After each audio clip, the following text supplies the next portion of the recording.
स्टुडिय'आव आं जिमि आरो बे समाव मोनसे गोनां रादाब लानानै फैदों। चिरांनि बिजनीयाव मैखोम दैबानानि लोमसावनाय आरो बे चिरां बिजनी महकुमानि सिङाव थानाय पानबारि बिजयपुर गामिया दायो दैबानाजों लोमसाव जानानै दं आरो बे बिजयपुर गामिया दायो दैबानाजों लोमसाव जानानै दं। नाथाय बे आलाय सिलाय जानाय लोमसाव जानाय गामियाव दासिमबो बिटिसि सरकारनिफ्राय दासिमबो खौरां लानो नुजाथिनायखौ नुनो मोनाखै आरो रायजोफोरा बिटिसि सरकारनिफ्राय मदद हांख्रायदों। बे समाव आबुङै फोरमायदों चिरां जिल्ला पानबारियाव दैबानाजों लोमसाव जादों। चिरां जिल्ला बिजनी महकुमा पानबारिनि सिङाव थानाय बिजयपुर गामिया दैबानाजों लोमसाव जादों। फुंनि 6 रिंगासो समाव हरखाब बुरिसिता दैमानि दैया लोमसाव फैयो गामिखौ। न' बां बारि बागान लोमसाव जाबाय गामियाव। जाउनाव थानो थाखाय न' गैजायै जादों सुबुंफोरा। गथ' गथाय लानानै नखरनि सुबुंफोरा थानो थाखाय न' गैजायै जाबाय। हरखाब दैबानाजों लोमसाव जानानै आलाय सिलाय जानांदों नखरनि सुबुंफोरा। रैखाथि जायगायाव थानो थाखाय बादा लानांदों रायजोफोरा। आलाय सिलाय जादों गथ' गथाय नखरनि सुबुंफोरा आरो बे आलाय सिलाय जानाय सुबुंफोरा दैबानाजों लोमसाव जानाय नखरफोरा बिटिसि सरकारनिफ्राय मदद हास्थायदों। गथ' गथाय बयबो दासान्दि आलाय सिलाय जानाय थासारिखौ नुनो मोनदों। बिटिसिनि गाहाय मावफुं सोद्रोमा हाग्रामा महिलारिनिफ्राय मदद बिनायखौ नुनो मोनदों। थानो थाखाय न' गैजायै जाबाय चिरां जिल्ला पानबारि बिजयपुर गामिनि नखरफोरा। दैबानाजों सैनांनाय नखरफोरनो दा बिटिसि सरकारा मा राहा लागोन बे समाज फोरमायगोन। हालाय हाफाय जानानै दं पानबारि बिजयपुर गामिनि गोबां नखरफोरा। दैबाना जायगायाव बे दैबानाजों लोमसाव जानाय जायगायाव दासिमबो रावबो दैदेनगिरिफोरा खौरां लानो सहैयाखै आरो बिटिसि सरकारखौ हालाय हाफाय जानायफोरखौ हेफाजाब होफैनो थाखाय खावलायहरदों रायजोफोरा। फिन खेबसे फोरमायबावदों चिरां बिजनीनि पानबारियाव दैबानाजों लोमसाव जादों आरो बे पानबारिनि सिङाव थानाय बिजयपुर गामिया दायो दैबानाजों लोमसाव जानानै दं। हरखाबै फुंनि समाव बुरिसिता दैमानि दैया लोमसाव फैयो बे बिजयपुर गामिखौ।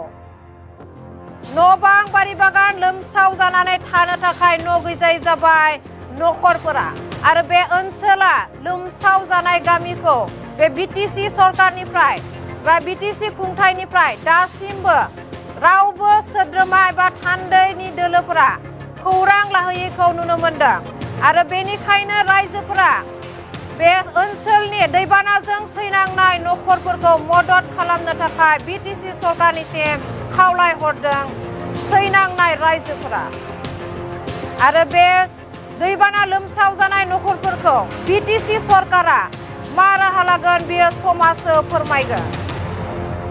चिराङाव दायो बे दैबानाजों लोमसाव जानानै दं बिजयपुर गामिया आरो बे बिजयपुर गामिया लोमसाव जानानै आलाय सिलाय जानाय थासारिखौ नुनो मोनदों। थानो थाखाय न' गैजायै जादों आरो बे न' गैजायै जानानै सैनांनाय नखरफोरखौ बिटिसि सरकारनिफ्राय मदद खालामनो थाखाय खावलायहरदों।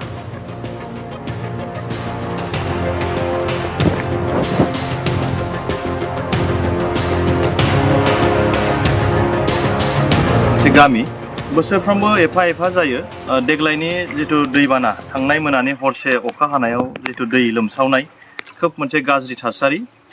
बेयावनो जोंनि गामियाव बे बिजयपुर होननाय गामियाव गैयाबाबो 10 निफ्राय 12 नखरा दै सिङाव दायो दङ होननानै बुंजायो। दासिमाव ओनसोलनि दैदेनगिरिफोर बा सरकारनि साइडनिफ्राय रावबो खबर लाफैनाय जायाखै।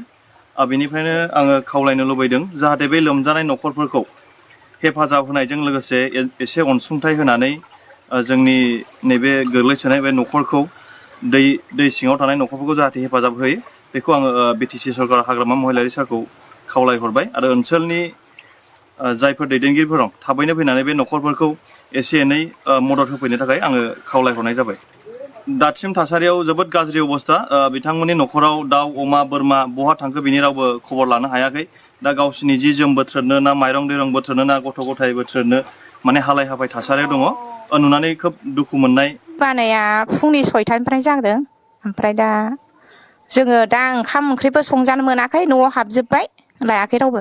दिनैनिफ्रायसो जादों दै बानाया दहाय फुंनिफ्रायनो नै इन्जुर मानि बायलांजोब्बाय सियारबो बायदों लेप थसब सिजोब्बाय गासिबो अमा गोजावलांजोब्बाय रावबो लाफैयाखै। बानाया फुंनि 6टानिफ्राय जादों ओमफ्राय दा जोङो दा